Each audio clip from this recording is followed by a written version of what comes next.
a piece of me? Do I feel lucky? Well, do you, punk?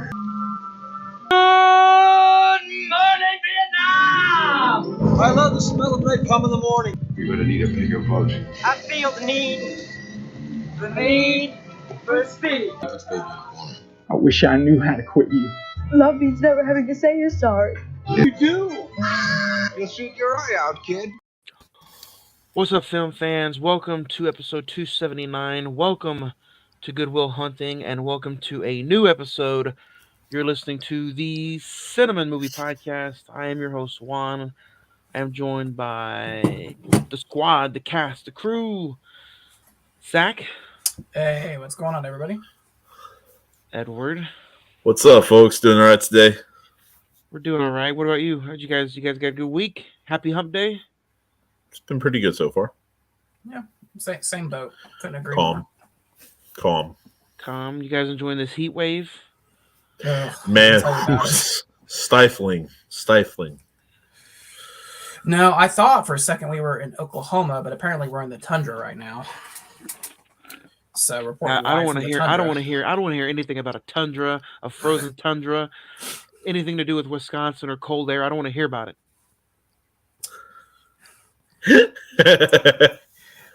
Folks, Johnny's just cranky right now because of what happened over the weekend. So, trust me, I've been having to hear it from the recent addition to my employees. So they can go to hell. She.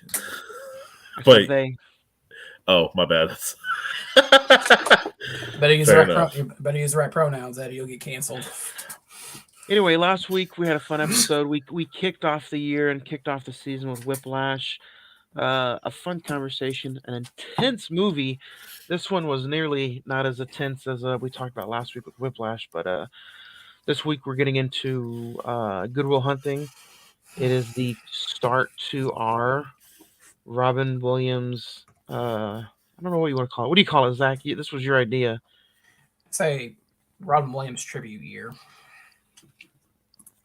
All 12 months, huh? Except for February. He doesn't get February.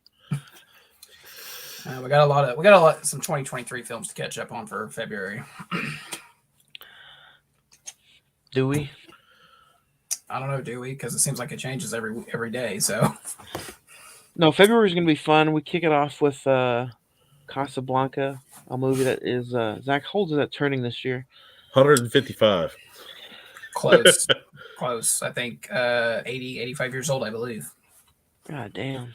Yep. But no, we have a fun episode. We're going to talk our top 5 fun episodes that we talked about last year, whether it be conversation pieces or just episodes that we enjoyed reviewing and just talking about. And then we're going to get into Good Will Hunting. But if you guys did not join us last week, like I said, you can listen to last week's episode wherever you listen to podcasts. iHeart Radio, TuneIn, Stitcher, Podbean, Amazon Music, Spotify. And then you can join us on the social medias, facebook.com/the Cine-Men Movie Podcast. The Instagram is all one word, the Cine-Men Movie Podcast. X is at Cinemen405. And then the email is cinemen921@gmail.com. So yeah. Should be pretty fun. Ain't that right, Ed? Oh, always, man, always. Let's get into some recent watches or recommendations before we get into the top 5. Zach, we'll start with you. Do you have anything that you want to recommend or get off your chest? Yeah.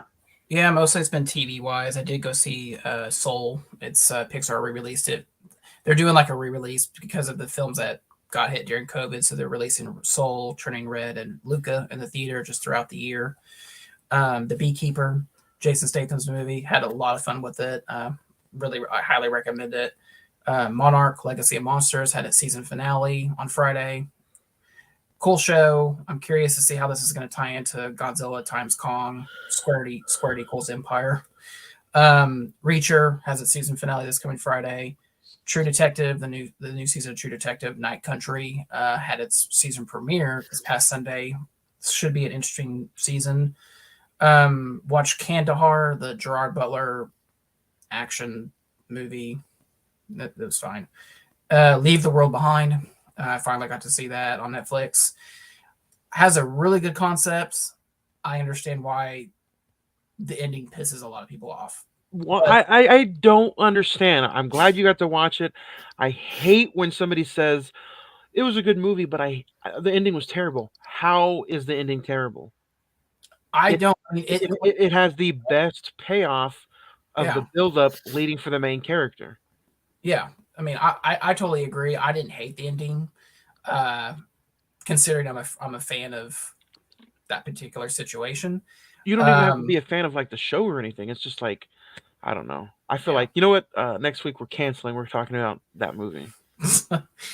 But the big thing I want to recommend is Echo, the new Marvel show that's on Hulu and Disney Plus. Guys, if Marvel's going to do TV show, this is what they need to do. 5 episodes, 35 to 40 minutes. You're in, you're out.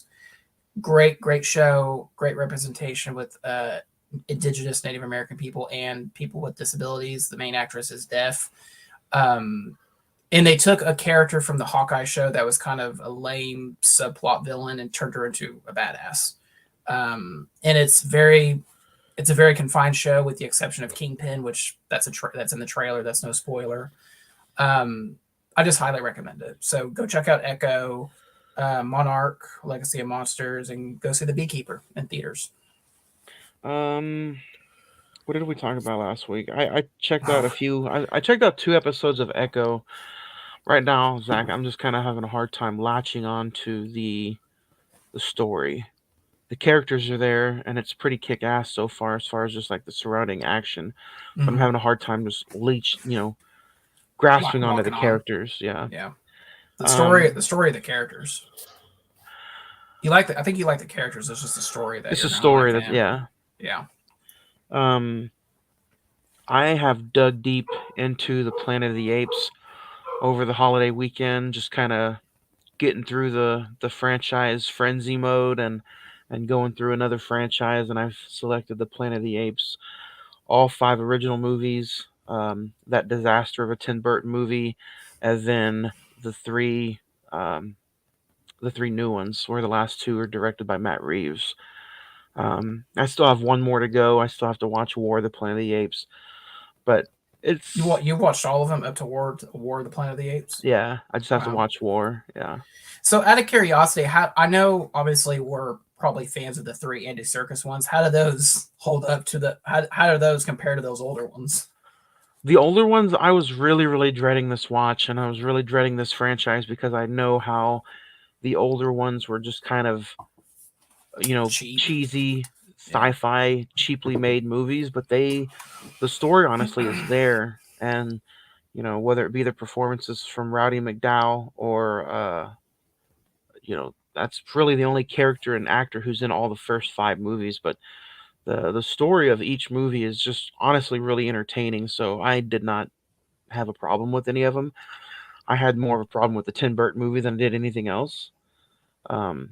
But none of the first 5 movies, if you haven't seen them, I recommend them. If you want to go, I think they should all be watched before you understand the Andy Serkis movies, because there's so many throwbacks. There's so many just acknowledgments in the new 3 movies that have nothing. They just explode with callbacks to the first 5. Like they tie it. Like if you They care don't about the original. I mean, they don't tie in, but they're just acknowledging names, lines, everything. Yeah. So I think they're on. I don't know what the original 5, if they're even streaming on anything. I don't know. I know I've seen the original Planet of the Apes with Charlton Heston, and I remember liking it, but I haven't. And I've seen the Tim Burton one, but I haven't seen any of the ones between the original and the Tim Burton one. So you should, if you do any kind of like getting ready for the new one that comes out in May, I would suggest a little sit down of the original 5. It's pretty fun. Cool. So yeah, I recommend that franchise to anybody. The last 3 I've done is Harry Potter, Terminator, and now the Planet of the Apes. So I'm sure by the time I join you guys next week, I'll have started another franchise. So, The Maze what about Runner. you? What about you, Ed? What have you kicked off anything? We can't hear you, buddy. Still on the Vampire Diaries. I think we've transitioned to season 4 now. So we've got a little under 4 seasons left to go. Can't really complain yet about that. We've just been kind of rolling along. Did get to see the new South Park episode that is based off of a popular hydration / energy drink. That was pretty funny. Recommend that to almost anybody except for kids. I do not recommend kids under the age of probably 15, 16 watching that. I mean, Yeah, you do. no, bro, no. There is that, but no, really kind of quiet on the Eastern Front over here, man. Yeah, you get to play. Just going through the Vampire Diaries. Probably start originals after it.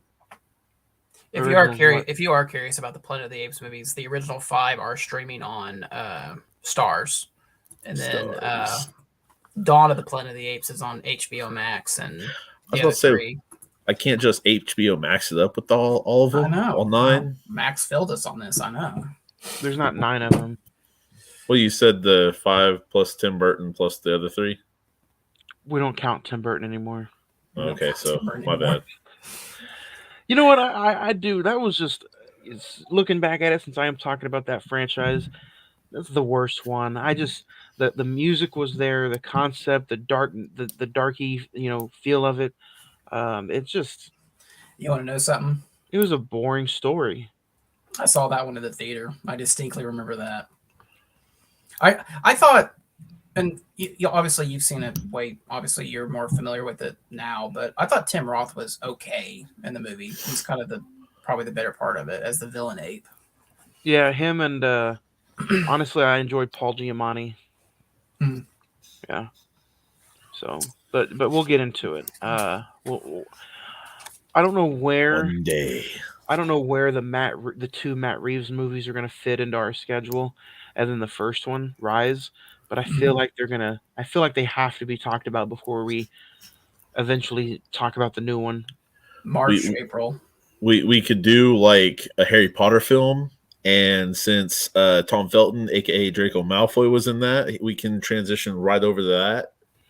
Yeah, he was in Rise. Yeah, you're right. He was one of the best parts about that movie. I can't wait. It was actually really good. It was cool to see him as a villain, but in another setting, a different version. And speaking of future episodes, let's talk about episodes that we talked and had a fun time discussing last year, because now we're going to talk our top 5 favorite episodes that we did of 2023.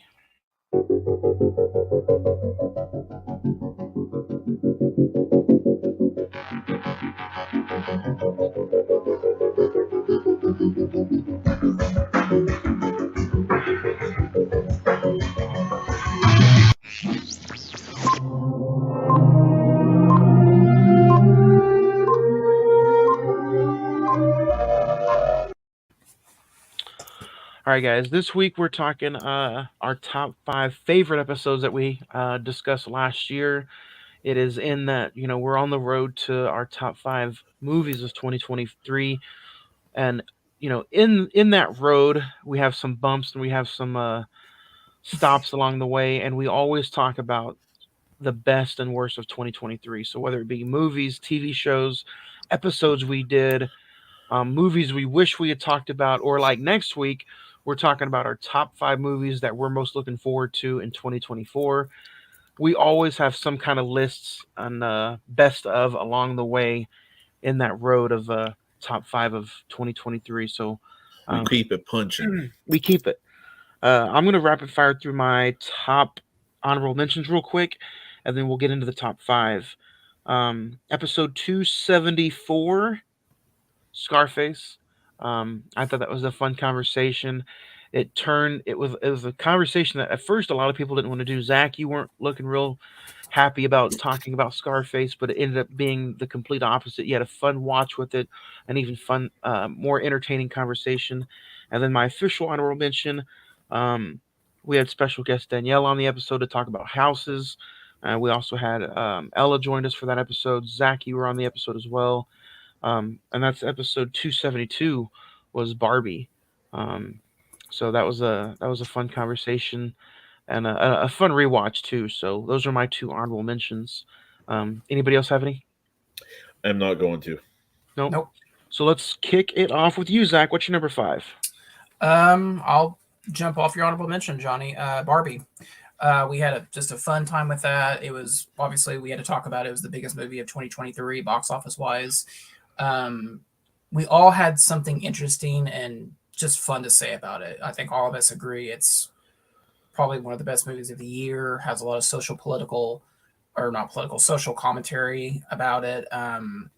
Great performances from Margot Robbie and Ryan Gosling. It was just a really fun episode. It was just one of those episodes that when we do something like that, it's just like, yeah, that's why we do the show. So, number 5 for me is going to be episode 242, Face Off. we had it was smack dab in the middle of, I think, was that last April already? yeah, yeah. Nick Cage month. We discussed John Travolta, Nick Cage. Not only was it like a fun movie to revisit, but again, it was one of those movies, like I think you'd never seen it, and it was, Craig had wanted to dive back into it, so it's one April of those of last year. Wow. One of those guilty pleasures. So number 5 for me is 242, Face Off. That one was fun because I began the episode when you said, "How did you like it, Zach?" I said, "Well, doing this show has but I've had to watch a lot of movies. I'm just like, ugh." But and then I did like a 360. It's like I really liked it. So, what about you, Ed? My number 5 would be number 227. Kind of one of the first few episodes of the year last year. Glass Onion. Gotta love that. I like how they're kind of continuing a little bit of the series with LeBlanc, but kind of a fun little whodunit for that matter, clue, if you will, or whatever have you. I thought we had a great conversation. I thought it was great how we were still kind of deciphering where the trail kind of led to, and when we all kind of figured out or got tipped of what it may or may not be, all that good kind of stuff, because I kind of like to see how we all catch things, whether we do or don't, early or late, whatever. I like to see that, to be honest. So that was one of my more memorable ones. Zach, what's number 4 for you? Number 4, one of the last episodes we did of 2023, 275, Lord of the Rings, The Return of the King. It was great to finish that franchise up, at least those 3 films. I was really worried that Johnny was like, I know, because of the girthiness of that film, you're like, oh, good Jesus. I didn't want it to hurt. Yeah. And I was just so afraid that you're just going to cry the entire time. But it was a fun conversation. I mean, both of us, me and Craig gave it 10. Johnny, I think you gave it like a 9. So overall, I think it was a strong finale for not only that trilogy, but for that franchise that we did. So, yeah. Number 4 for me is episode 265, The Birds. We had a fun conversation about the Birds. We got introduced to Big Mitch, and it was just an overall fun conversation about a classic that kind of kicked off spooky season for us. And it's always fun to talk to you guys about an older movie like that, just to get everyone's different perspective of, not only performances, story, maybe some scares. But The Birds was haunting. It was a fun way to kick off that spooky season. And it's always fun when you can just find something about that old of a movie, like the storyline of Big Mitch, and just kick it off from there. So I'll never watch The Birds the same again. Thanks, Big Mitch. Yeah, so that's number 4 for me, episode 265. Ed, what about you? Number 4 for me, I'm going to go ahead and put The Princess Bride in this. Number 234. Been trying to kind of get that on there for a friend for a while, and finally that friend got to meet up with you and convince you to get it on. So I you was talking really about Big Sexy. old JB, yeah. So it was cool to go ahead and finally get that one due after a while, fit it into the schedule because it's always nice to help out one of our friends out there. So. That doesn't know how to help out anybody. Nope, I'm all narcissistic, dog. I'm good. All the way. All the way, not partly, all the way. I wasn't on. There was like 6 weeks last year that I took just 6 weeks off, and Ed and Zach and Craig, you guys picked it up and did a great job with it. But Princess Bride was one of the episodes that I was not on. I did watch all the movies you guys talked about. I just wasn't on any of the episodes. And man, I'm glad I was not on the Princess Bride because I would have shat all over that movie. Oh well, no! I mean, I think we've all had some here and there, off and on, every now and then. Andre the Giant was the size of a house, and he couldn't even save that movie. Apparently, it killed Inigo Montoya's father, and he said, "Prepare to die." So it was inconceivable.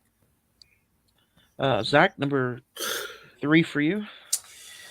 Number 3, plain and simple. Our final episode of 2023, our top 5+5 holiday films. Great. It's always fun to do it. Top 5+5. It was fun to see, like, we had similar lists, but the films were different in different spots throughout. So, obviously The Grinch, The Santa Claus, Charlie Brown Christmas. I think Miracle on 34th Street. I'm the only one who didn't have Elf. Oh yeah, because Johnny Ed, I think he's the narcissist in this situation. And I think wasn't that the episode where it was Ed on the go? Yeah, Ed was Ed on the go. Yeah, you're at some coffee place or something like that. He was at a Dutch Brothers. Dutch Brothers, yeah, that's right. So we talk Christmas. You got Ed on the go. What more do you need from this podcast? So, yeah, that's my number 3. Ed, the next Ed on the go, you should be at a fucking Burger King. No. Just munching on a Whopper. Negative. DK. Double meat, double cheese, extra mayo, extra thick cut onion. That's how Ed should do it. No. Yeah. Negative. Number 3 for me is going to be episode 230. I can't read my own handwriting. I think it's 239, our top 5+5 of 2022. Like Zach said, those are always fun lists to do, but it's really fun when you get to throw in the fun little awards that we do, like favorite actor, favorite actress, the dog shit of the year award. It's fun when we hand these out, and we're doing the same thing in just a few weeks. So April is right around the corner. I think we're doing it this year, the last Wednesday in March. And we're talking our top 5+5, favorite actor. I think we're also going to have favorite theater experiences that we had this year, like we did that last year. I have a list of awards, so I'll send them out when we get a little bit closer. And then the prestigious dog shit of the year award. I can't wait. I can't wait to see what movie gets that. I already know what mine is. I don't know what you guys' are, but I know what mine is. So, but yeah, that was my number 3, top 5 of 2022.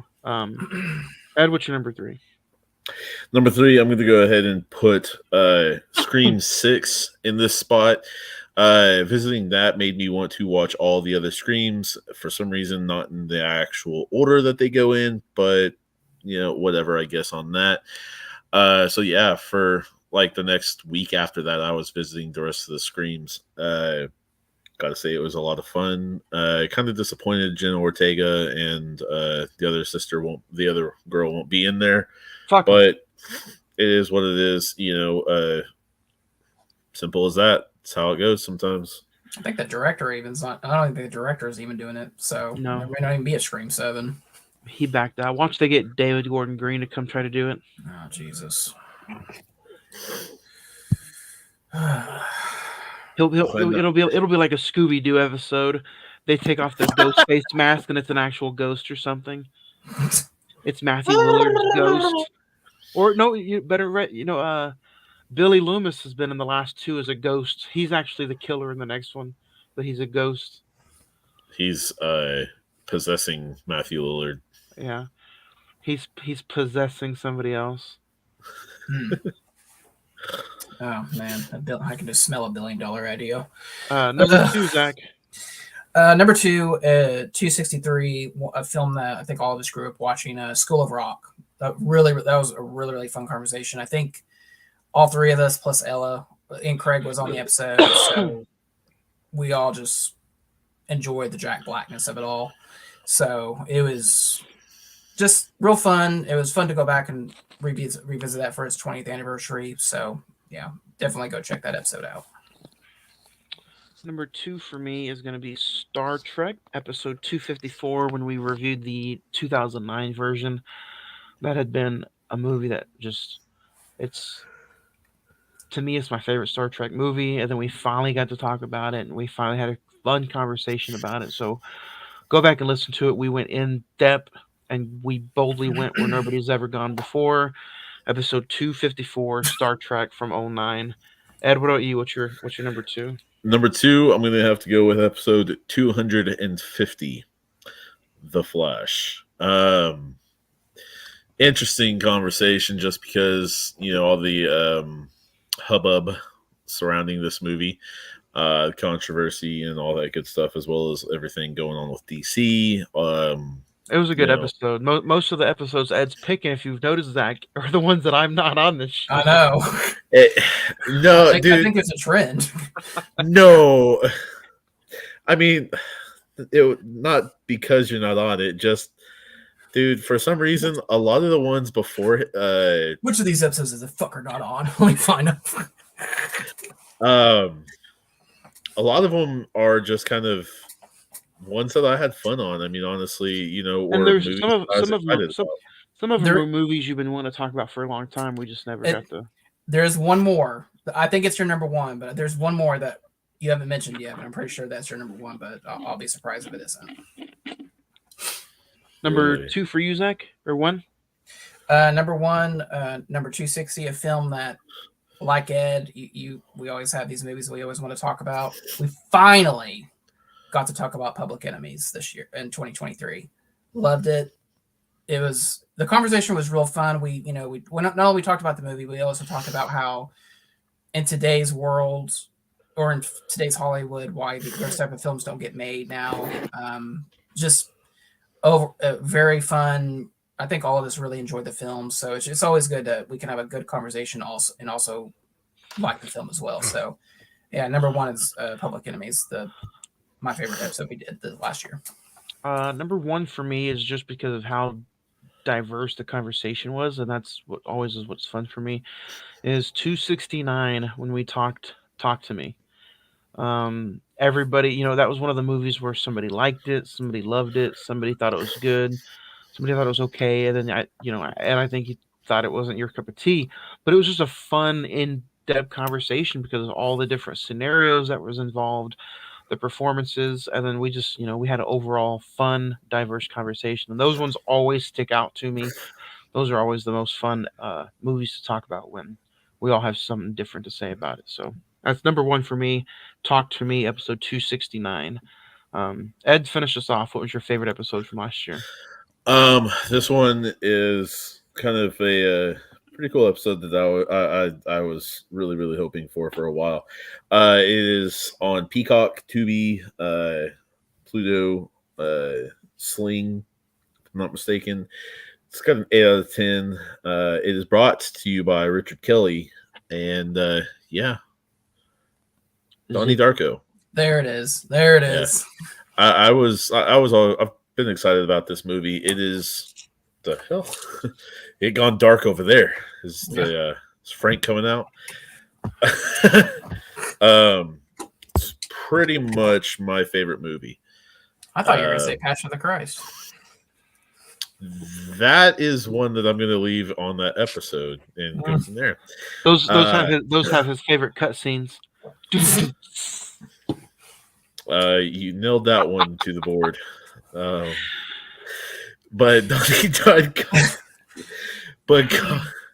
Donnie Darko is one of my favorite movies, if not my favorite movie. I've been waiting for a while to talk about that one as well. So I was very, very happy to get that. And yeah.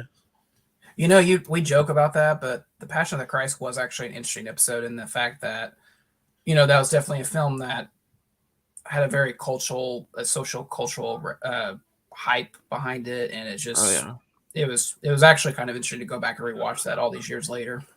It'll be nailed into my mind forever. It was a fun movie. But today we're talking about Good Will Hunting. On IMDb, it has an 8.3. Rotten Tomatoes, a 97%. On the Metascore, it has a 71%. With a $10 million budget, it grossed a little over $225 million at the box office, with a release date of December 5th, 1997. Starring Robin Williams, Matt Damon, Ben Affleck, Stellan Skarsgård, Casey Affleck, Cole Hauser, directed by Gus Van Sant, written by Matt Damon and Ben Affleck. Nominated for 9 Oscars, it won 2. Let's dig into it. Zach, we'll start with you. Do you remember the first time you seen Good Will Hunting? And if not, what was it like revisiting it for the episode? Damn. I'm gonna be honest. I don't really remember the first time I saw it. I think the first time I saw it in its entirety was probably after Robin Williams had passed, which was 2014. God damn, I just like I said, I may have seen it before then, but that's the first time I remember seeing it in its entirety. I liked it. This time around, I really, really enjoyed it. I mean, I think the older I get with films, I really enjoy good dialogue and good monologues and a great screenplay, which this definitely has. Performances all around are incredible, and yeah, we'll get in the story, but yeah, I really, really enjoyed it on this rewatch. Ed, what about you? Do you remember the first time you seen it? Is this the first watch for the movie? Similar to Zach, this is the first complete watch. I've seen several different scenes of it. A little bit, I even confused this with the the one Robin Williams film where he taught a whole class about Dead Poet Society. Yes, DPS. But yeah, this is my first complete watch of Will Hunting. So. I've seen this probably a handful of times. I think my first time watch was when I was working at FYE. You know, you work at a place like that, and everybody, all of the coworkers, is like, "Oh, you got to check this out. You got to buy this." So I've probably seen this probably 5 or 6 times since 2008, probably. So, but let's dig into it. It's a very easy. It's not very complex kind of story to get involved with. It's complex as hell. It's got all this math, bro. Will Hunting, a janitor at MIT, has had a gift for mathematics, but needs help from a psychological standpoint to find direction in his life. You know, the basics is you get involved with Will Hunting. He is so caught up in just keeping his life easy, normal. He surrounds himself with friends that he has. He's in his comfort zone. He doesn't want to get out of his box. Little Orphan Annie story, almost where he surrounds himself with his 3 friends, played by Ben Affleck, Casey Affleck, and Cole Hauser. The retarded gorillas, yeah. Mm-hmm. Yeah. He, and he's just comfortable. What? That's what he said. That's what they say. I know, but it's just like, but he lives in his, he lives in his safe box. Almost Yeah. like he doesn't want to do anything extra. He has an attitude problem. He has He's a wicked smart. he has a big he problem, and I think that's where my problem lied in this movie. Watching it, probably this is the first time I've watched it since the podcast and its inception, which is different. It's the first time that I've watched the movie, sat With, down and really dissected it. with a critical mind, yeah. Yeah, and even though it was nominated 9 times, it won twice. People praise it for the performances of Robin Williams, which is true. I just had a character problem with Will Hunting in this movie. I still think it's a good movie, but I think looking back at the movies that were nominated for Best Picture and just nominated that year, L.A. Confidential, Good Will Hunting, The Full Mountie, As Good as It Gets, and Titanic. Like, where are the other movies from that year? Like, first off, that's a short list. The Mhm. movie that won definitely deserved to win. But I'm just like, man, there was not there must not have just been a big list at all that year. Yeah, that was still back in the day where they were just doing like five nominations.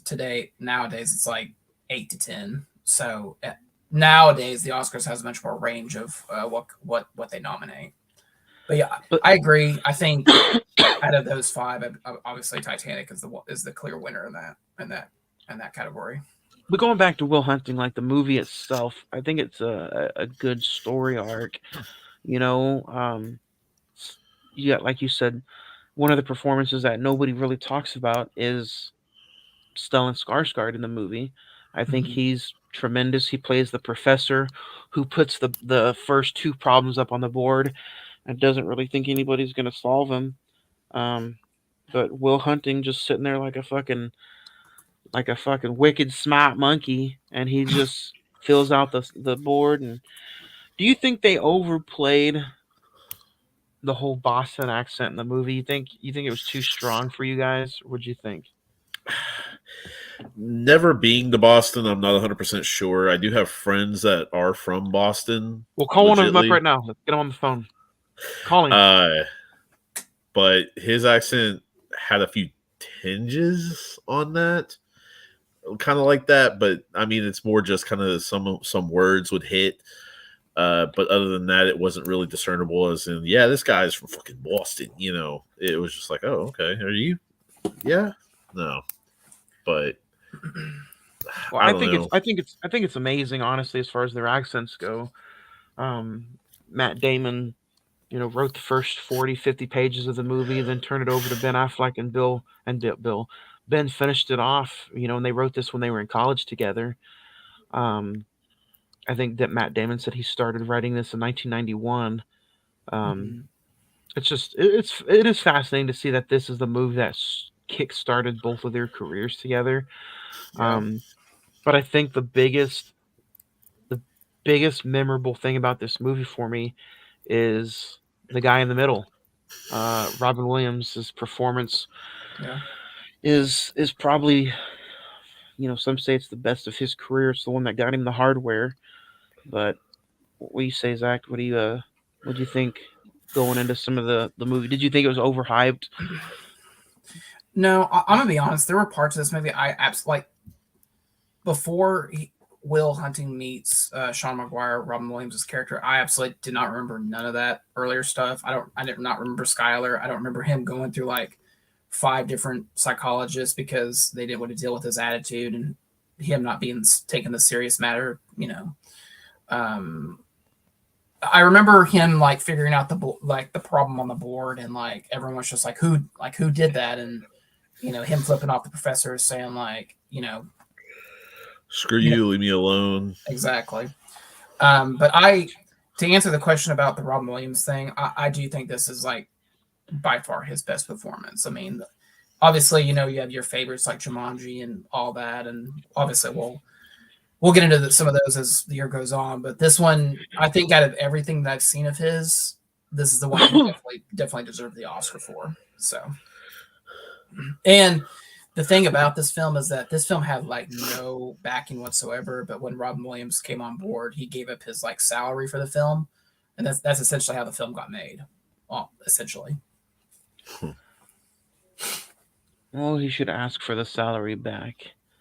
It's a good movie, but I just had an issue with like I think it when it comes down to all the awards and all the the credentials that it's won and been talked about. I just think I'm like, really, a movie about a troubled kid who is supposedly smart, but he's not smart enough to dig himself out of the hole that he's living in, or yet he finds a really good girl and he's not smart enough to see that she's willing to do and trust him, and he just continues to lie about his 12 brothers. He doesn't want to take her to the hole in the wall apartment. He doesn't. And then there's a scene where she's telling him she loved him, and she just wants, she's like, "You want to go to California with me?" And then he just starts crazy. he starts going crazy, and he's got that little fucking, I don't know, it's just he's got the vein popping out of his neck. "I don't fucking love you. I don't love you." Then he gets out and he looks like he's gonna hit the wall and break the wall. To me, it's just the character Will Hunting is just a no good little bastard. I think he's just a person that. I think at the end of the day, that's just how the character's written. Obviously, I mean, you have to build a kind of a suspense of like, why is this character the way he is? And obviously, by the end of the film, you get a clear cut answer of it, and it makes sense. But it didn't bother me just because I just, it bothers me like when he's like being a little pissant to Robin Williams, and but Robin Williams puts him in his place. It's like, look, I think that's why that bench scene at the park is so good. Is like, listen, you can read all the books you want, you can tell me everything, quote me Shakespeare all day long, but you have no fucking idea what life is like. You have never even been out of Boston. You have no idea what it's like to love someone. You have no idea what it's like to be in a war. Smell what the Sistine Chapel, or tell me what the Sistine Chapel smells like. That was just like, damn. But that's like that's why everyone references that scene. It's written so well. The performances are so good. You root for Robin Williams to say like, "Hey, shut the hell up. You know nothing." And just, I understand you're smart, but you're not smart enough to know what the real world's like. Basically, what he's saying is, you have a lot of knowledge, you don't have a lot of experience. Yeah, Junior. Or even the scene where they're in the bar and he's talking to him about the Boston game where he gave up his playoff ticket for the girl. Yeah. And that I gotta go see about a girl. Which is that's a thread that they pay off at the end of the movie, which is, obviously that's good writing. But that's also, if you've seen a lot of what Robin Williams' stand-up, he's acting, his performance is good in that, but he's also doing some of his like comedic chops that he knows how to do, like performance-wise and like impersonations and stuff like that. It just, that's another great scene. The big monologue scenes are probably some of the best. That's why you watch this movie. Yep. Honestly, what do you think about what do you think about Chucky, played by Ben Affleck? And then you got Casey Affleck in there. Zach, I bet you forgot that you were going to see old Cole Hauser in that movie. I was wondering if you're going to catch Rip in the movie. So I think obviously Chucky is like, they focus more on Chucky than Billy and Morgan. Essentially, Billy and Morgan are just kind of like standby characters, like the C characters. You're just kind of like, oh yeah, there's part of the crew. But Chucky they got good monologues too. Yeah, Chucky, the one where it's Ben Affleck and Matt Damon. So I saw a comment is like, Matt Damon, Will's the intelligence, but Chucky's the wisdom of saying, look, again, another great monologue scene of like, you're too much of a little bitch to cash in your life check, and that's bullshit. I know my life. I'm gonna be here for the next 50 years. I'm okay with that, but you don't need to be here. You need to get out of here while you still can. Yeah. So, I've been going on. What do you think about it, Ed? I mean, honestly, you kind of hit a lot of it on the nail on the head, for that matter. so you've got Papa Skarsgård, or Stellan Skarsgård, coming through and seeing this kid, kind of like what he was talking about in the monologue with Robin Williams' character Sean. This is a rare once in a generation raw intelligence, for that matter. God, I forget what he was quoting for that matter, but he was talking about the guy 100 years before that, and all that found the same, and he wanted to work with him, and ended up working with him for years. And I mean, that's kind of the same thing here. He gone on with the first problem and was like, this is something that if you solve it, will get you here and get you published here and do all this and all that. And I've got an award because of it and all this and all that. And then he goes on and no one knows still. And the second one is just like, man, who solved that first? Will definitely have a hard time with this. And I don't know how long of a period of time between those two it was, but within 72 hours, we'll say,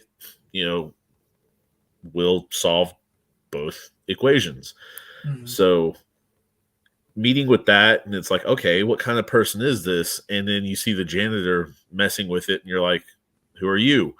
Goes on and you guys and all that, and it's just like, okay, meets, and yeah, it goes from a kid with a potentially exhausting, attitude, but with an extremely high intelligence quotient.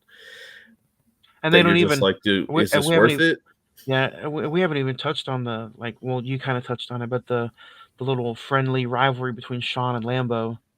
Mm-hmm. Yeah. And I mean, even in that, you see when he's loyal to you in the bar scene when he first meets Sean. No, damn it, I always forget. When he first meets her in the bar scene, and he's going, Skylar, coming up to kind of not make fun of him, but back him off of his friends. He's like, okay, you've quoted that from this book, you've learned that from this book, but yeah. You what are you going to recite the whole thing for us? What are you going to do?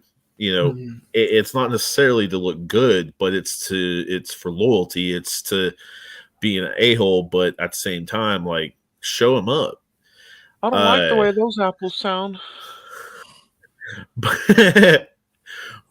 But so once you have that guy's loyalty, he's very, very loyal to you, and that's kind of what one of his breaking points is. It's not necessarily a bad, not necessarily a good thing, but for him as a deep well of information, his experience, if he kept on with the same path, would not excel at all. So, but I think that's why Will ultimately learns to trust Robin Williams' character Sean, is that he finally came across someone that he's not going to put up with his bullshit all the time and be like, no, I need you to tell me I need you to tell me a real answer, not like a hide behind the wall answer.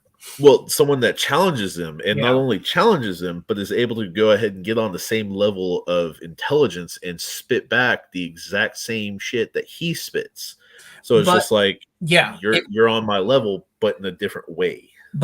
And to bounce off that, being on the same level, not only intelligent-wise and smart-assness, but emotionally. Because at the end of the day, these are two people that have experienced the same trauma. And Sean knows exactly what Will has went through.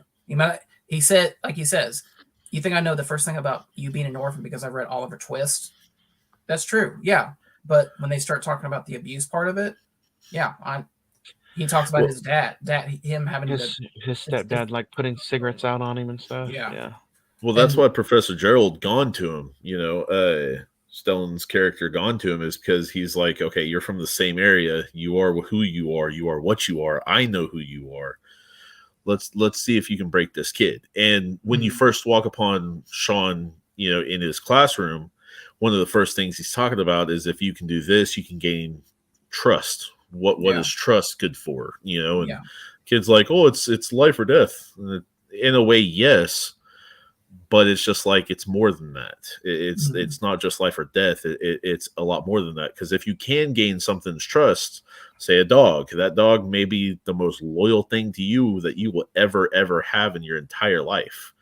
Or that dog can rip your face off if you piss it off too much. I mean, Well, that ties into the other scene where Sean gets to the point where he's done hearing his bullshit, and he says, "What do you want to do?" And he says, "I want to be a shepherd." And he's like, "You know what? If you want to go jack off, just go do it with the moist towel." And like he just asks a very simple question: "What do you want to do?" And Will just can't do it. And it's a very it's a defense mechanism. Once Will feels like he's being betrayed, he uses everything he knows about you against you. Yeah. And it doesn't affect Robin Williams as Sean character, because he's just like, you know what, I may have lost my wife, but you know what, at least I played a hand in life. What can you say? I don't know if you can say it doesn't affect him, because in that scene on the bench the first time, it affects him quite a bit a couple of days before that, because he's up, reliving a bit of grieving, for that matter. You're talking about Sean? Uh-huh. Yeah. No, but I'm talking about like by that point, he's so familiar with Will and the way he operates. It's just like, I don't know how to defeat you, but I know how to shield myself against your he knows how to use his bullshit against him, basically, simply Yeah. because you are a child and you know a lot. That's true. You can deduce a lot, and you have good cognitive skills as well as deduction skills. But at the same time, you are still just a child. I will go ahead and out myself because I don't care. I've lived through this. You haven't. You've lived through some trauma, but at the same time, don't think you know me. Yeah. You know me from a painting. You know a scratch of my surface, not the engine. Exactly. So towards the end of the movie, I mean, you see Will, he does the whole, gotta go see about a girl. And even Ben Affleck is like, the highlight of my day is coming and knocking on your door and hoping and praying that you've, taken your stuff and you've left this piece of shit town without even telling me, because at least I know that you've had the guts to go and do and live your life. That line hits so hard for me. I don't know what it is about it. I think it's just the idea of, because inside baseball. It's because Ben Affleck is so good. Do you want to leave this piece of shit town and actually experience your life, sir? A little bit. A little bit. It's the idea.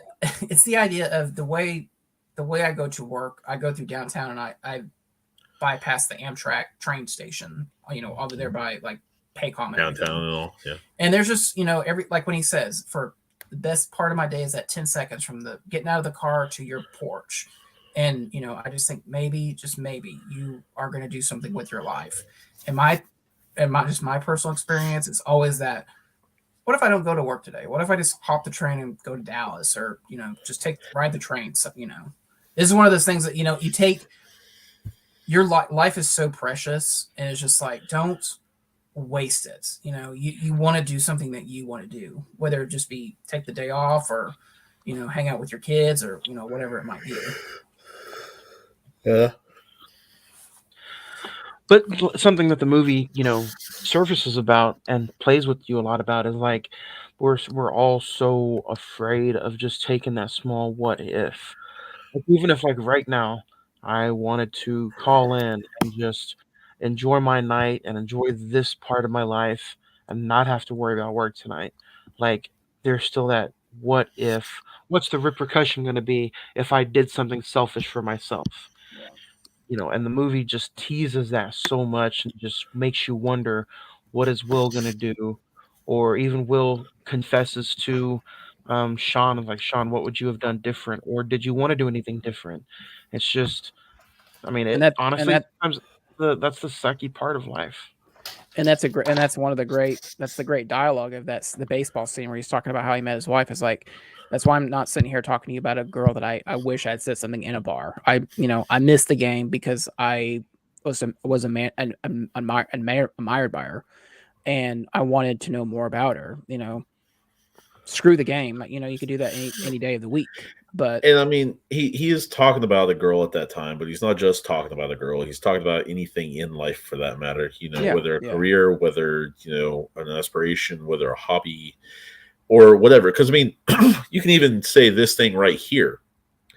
What if you never came to me with this idea, and you never was like, hey man, you want to come on to this? What do you feel about this? What if you never said that? Zach, what if you never called him and said, hey, is this? And he was like, no, this is this. But yeah, what if I never said, yeah, let's do it, man? Sounds kind of cool. I think we What could if go I somewhere. never had a dream? What if you never collected those movies behind you? I mean, honestly. I'd be sitting in a $120,000 home. Yeah. Possibly a $210,000 home, I could say. But at the end of the day, it's kind of like a lot of what keeps me here is closeness with some family, closeness with a few friends, at least for that matter, like you guys. You're kind of split between that, but there's just a lot that goes on in everybody's life, and whether you know that, whether you don't, whether you know how I feel about any and everyone on this podcast, it doesn't matter. What matters is now how you're doing things and what you're trying to do going forward from there, because this is essentially just a movie about life. It's essentially just a movie about potential. Yeah, for that matter. And kind of this is kind of going off rant or whatever. Has anyone had a friend like Will Hunting where they had so much potential but they just wasted it, or they're wasting it? You're just like, God damn it, dude, what are you doing? No. Yes and no. I mean, I think some people see more in others a lot than they see in themselves. I think that I may, because don't get me wrong, Zach, I might see you in one light and you might be 100% different in your own head. It's all about POV. It's all about perception. Same with you, Juan. Those are good videos, the POV videos. Yeah, well, I think that's a good mindset. It's a good thing to look, because don't get me wrong, in the three of us, only one of us is the father. You see life through a different lens right now. We see it through a different lens for that matter. Yeah, get that out of your mouth. Those are technically kidnapped kids, but whatever. I got spaghetti put in my pocket yesterday. Little dude was saving it for later. Never had that experience. Did you get to work and find that, or you're just like, ugh, what is this? No, I was sitting there on the couch on the chair, and the dog just started going ham on my pocket. And I was like, what the fuck are you doing? There's little spaghetti noodles in my pocket. But, it's like I said, it's all just a movie about perception, a movie about potential, a movie about don't waste your life doing for others. Find how you are, who you are, what you are. I had a high school English teacher who he was very smart. Like he really could have been like a lawyer. He was pre-med for a while, and then or pre-law. He was pre-law. He could have been a doctor. He could have just been anything. I know somebody like that. He decided to be a high school teacher because he liked English. He liked teaching kids, and that. I think while you do, this movie is about potential. You also have to find what satisfies you in life, or what keeps you going as a person. Will doesn't want to be locked in a room for 8 hours a day doing long division. I get that. That sounds boring as hell, but that's what he's good at, so he should do that. Or it's not really just that, for that matter. I would say come up with something different. Come up with what you're good with, combine it with something else that you can potentially benefit from, potentially go forward from, and maybe make a lot of money off of. Because at the end of the day, you're in control of your life, and you need to find out what your niche is. Somebody, a great wise man, once told me that our potential is endless. So I guess I'll just leave it there at that. Favorite scene? Pretty much any of the monologue sequences or scenes. No, Anything with you have to pick one. anything with Robin Williams. The park bench scene is probably the standout of the scene, and I'll go with that one. And the Ben Affleck, him and Ben Affleck and Matt Damon, they're just talking about how he should, he needs to use his full potential, because I don't get that option as a person. So I would pick the scene where they go into the Harvard bar and he meets Harvard. Yeah, and Ben Affleck goes up and tries to pick up the Harvard chicks, but Matt Damon does his thing. He ends up getting the phone number. How about them apples? And then probably my other favorite scene will be where he talks about the painting, and then he's like, "Oh, well, what about your wife? Did she leave you?" And then Robin Williams grabs him by the throat and he's like, Chokeholds him. Yeah. You disrespect again, I will fucking end you. Got that, Chief? So those are probably my two standout scenes. Ed, what about you? The bench scene, man. I mean, don't get me wrong. There's so many good things. There's so many good monologues, but at the same time, that bench scene is a very, very standout scene. If I had to pick a number 2, I would go ahead and go with the first meeting between masterminds, if you will, Sean and Will. Yep. So I think I was gonna pick the bench scene too, but I just to be different, I selected those two. But it sounds like we all love the bench park scene. So if you guys have not seen the movie and you don't feel like sitting through a 2-hour and 10-minute movie, do yourself a favor and at least just YouTube the park bench scene from Good Will Hunting. If anything, that's all you need to see when it comes to this movie. If you don't feel like sitting through it, just watch that 10-minute scene. And you'll see. I believe that's the scene that won Robin Williams his Oscar. So, I will kind of go off and say that scene is just as impactful and powerful as the one from Denzel Fences. Watch your mouth. I'll say it, man. I don't need to wash my mouth out of nothing. You know what I'm saying, dog? But no, I'm just kidding. I will say that I think that's as powerful of a scene for that matter. Not because of Robin Williams passing. As Robin Williams is 5.3. Yep. I will go on record at saying I don't think any scene Robin Williams has ever done in his entire life would equal up to that Denzel Washington. I don't know, man. From Flubber, there was a lot of good stuff in that one. Flubber. From Flubber, like, bro. We're talking about that. We're talking about that in April, so get ready. Fences again, yeah. Fences conversation part 2. That's fun. That's always fun to talk about. Zach, star rating. Man, performance wise, screenplay wise, monologue wise, it may come down the more I think about it, but as of right now, I'm gonna give it a 9. Really like this movie on this rewatch. So, it was a good rewatch. I enjoyed the performances really, really well. The 2 hours and 10 minutes kind of flew by at times. Character development, payoff. I just don't know if I'm going to enjoy the rewatchability again. Like, I don't know if I'm going to pick this up anytime soon. So, on rewatchability wise, other than the bench scene, I don't see very much memorization to this movie. I'm going to give it an 8. Still very, very highly thought of. Robin Williams knocks it out of the park. So 8 stars for me. Ed, what about you? I'm going to go ahead and align. I'm going to give it an 8. Awesome movie. You can't go wrong with at least seeing this once in your lifetime. It's very, very good, very, very passionate. You can see that this was a film that somebody did care about. So, yeah. And if you don't have it on physical copy or hard copy, Zach, you can check this out. Where at? You can check it out on Max. HBO Max is up. What are you doing, sir? I don't know. You tell me. I don't know, sir. I'd love to know, sir. I don't know.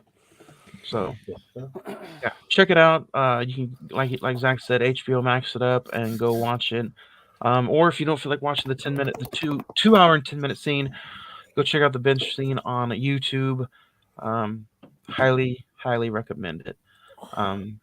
But as far as next week goes, guys, it's a 34-year-old movie this year. We're talking about Edward Scissorhands, What? one of the highly decorated Johnny Depp movies that we have yet to talk about. So next week, while we're still kind of in a winter wonderland, we're going to talk Edward Scissorhands. The week after that, the final Wednesday in January, we are talking A Good Person. This was Zach's pick, January 31st. That's the movie that I was holding up. February 7th, for Zach's birthday, he selected Casablanca. So, Ed, if you had to rewatch this, blame it on Zach. February 14th, Valentine's Day, we're talking A24's Past Lives. February 21st, we're talking the sci-fi sensation from 2023, The Creator. And then February 28th, we're talking Killers of the Flower Moon on the last Wednesday in February. So It's a packed month. real packed. Other than that, guys, do you have anything you want to, finalize with Good Will Hunting, Zach? Ed, anything before we knock it out? Is that the golden snitch? Oh, Harry Potter reference. No, I agree with you. I mean, I definitely would go check out Good Will Hunting. But if you don't want to do the 2 hours and 10 minutes, just watch any of the monologue scenes. They're all on YouTube, and just witness some good acting. Listen to the great scripts. It's quite fun. Next weekend, Edward Scissorhands. I've never seen it, so it'll be a first time watch. So, Really? Yep. Tim Burton and old Johnny Depp. So we shall see. I wonder how you. Ed, what about you? Do you have anything final for Good Will Hunting, and what's your thoughts next week? Not really. I mean, don't waste your potential. Be a good person to each other, though. Simple as that, man. Be a good person to your kids. So, next week, looking forward to it. Haven't seen it in at least, probably 8 years, 7, 8 years, somewhere in that area. So, yeah, Johnny Depp, always got to love him. Next week, Edward Scissorhands, episode 280. We also talk our top 5 movies that we are most looking forward to in 2024. Mm-hmm. Edward Scissorhands is on Max, so go max it up. Go max it up, watch Edward Scissorhands, and get ready to let us know what movies you're most looking forward to as we talk top 5 next week again, right here on another new episode of the Cine-Men Movie Podcast. Edward Scissorhands next week, guys.